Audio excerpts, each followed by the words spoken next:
തമിഴ്നാട്ടിൽ ദ്രാവിഡ രാഷ്ട്രീയം വേരൂന്നിയത്.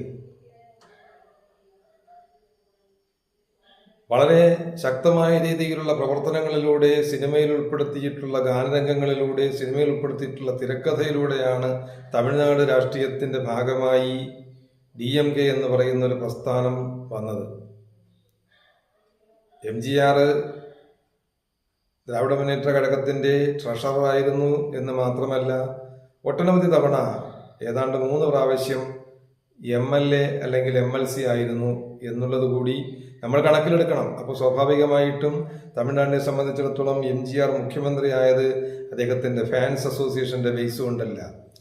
ദ്രാവിഡ മുന്നേറ്റ ഘടകം എന്ന പ്രസ്ഥാനത്തിൽ നിന്നും വേർതിരിഞ്ഞ് ADMK ഉണ്ടാക്കിയതിന് ശേഷം അദ്ദേഹം മത്സരിക്കുമ്പോൾ അദ്ദേഹം കോൺഗ്രസിൻ്റെ സഹായത്തോടു കൂടിയായിരുന്നു ഭരണത്തിൽ കയറാൻ വേണ്ടിയിട്ടുള്ള ഒരു അവസരം അദ്ദേഹത്തിനുണ്ടായത് എന്നുള്ളത്